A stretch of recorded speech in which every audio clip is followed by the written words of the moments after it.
kamangyan, dahil nga niyo, Pasko na. For the go!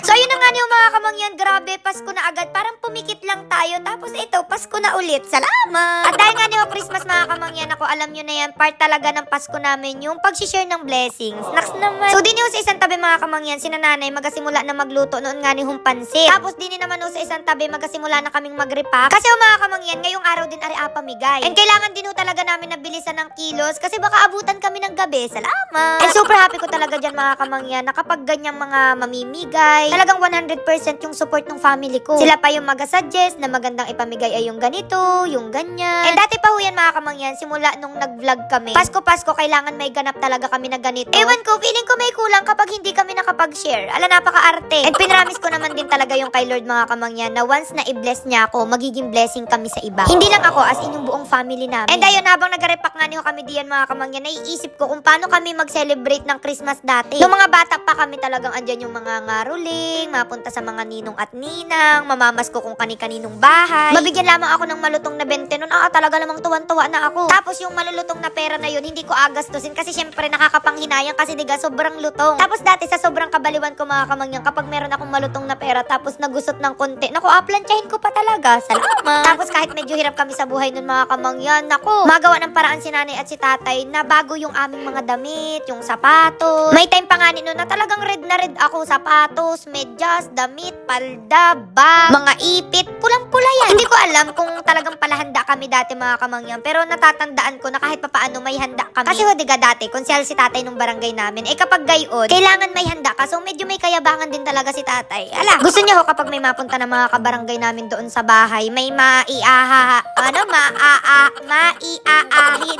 basta may mapapakain sila. Madalas na handa namin nun, pansit, karne, tapos ho, yung suma, naku, gabi pa lamang nagaluto na yaan kasi medyo matagal yun maluto, tapos isang tulyasi. Tapos kunyari, December 24 pa lamang si tatay mangunguha na yan ng mga buko para doon sa sala. Pero yung mga bonggang handa na mga spaghetti, macaroni salad, basta yung mga bongga, mga ice cream, wala man kami noon kasi medyo may kamahalan yun. Siguro yun ay mga ano lang, mga pang mayor. Hala, pang mayor. Simple lang yung pag-celebrate talaga ng Pasko before mga kamuyang. Pero talagang sobrang saya. Andun yung excitement. Tapos yung barangay pa dati, may mga palaro pa yan. Tapos ang mga mapapanalunan mo, yung mga notebook, may mga biskuit. Gayon, tapos palitan ng handa yung mga magkakapit bahay. O kunyari, may spaghetti yung kabila. Tapos kami naman ay may karne. O talagang bigayan yaan. Salamat! Tapos kapag mapunta kami sa mga ninong at ninang, may dala-dala kaming handa doon. Kapag nabigyan kami ng 100, ako malaking bagay na yun. Malaking halaga na yun. Ngayon ho, kasi parang sobrang laking pagkakaiba na pag nabigyan mo yata ng 50 pesos o 100, parang sobrang kuripot mo na. Parang magtatago ka na lang talaga. Ala, hindi. Sa tunay yung mga kamangyan, kunyari, may mga ninong at ninang tayo, tapos binigyan tayo ng 200, 100. Sana ma-appreciate na natin yun kasi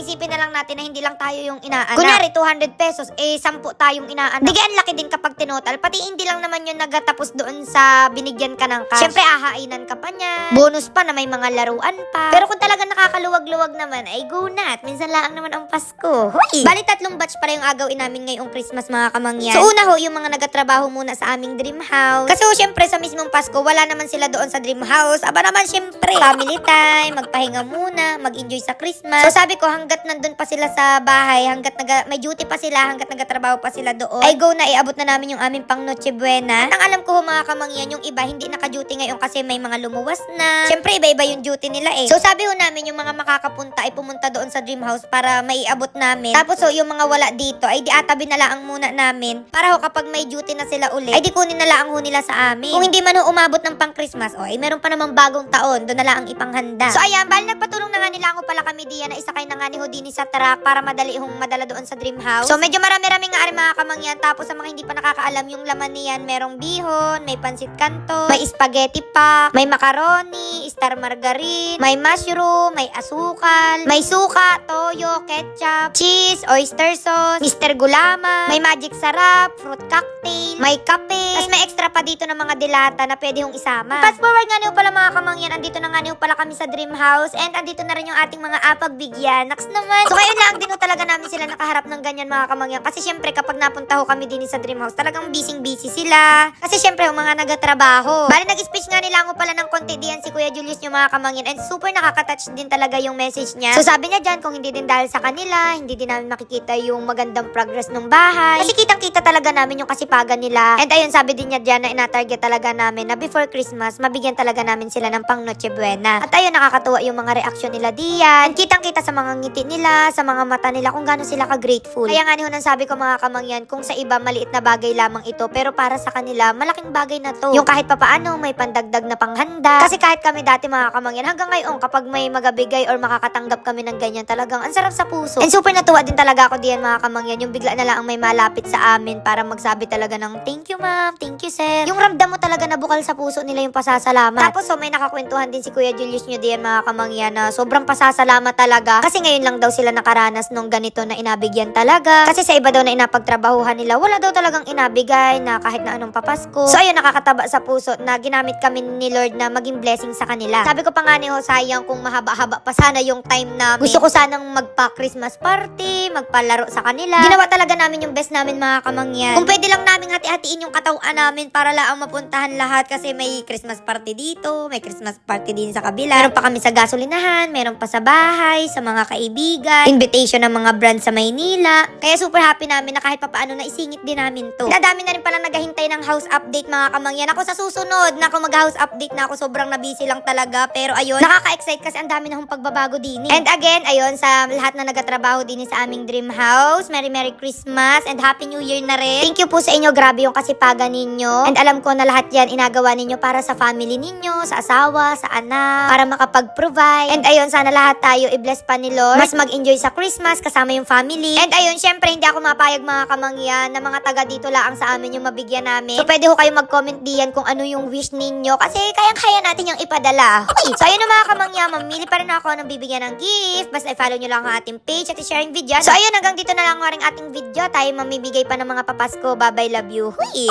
Merry Christmas, mga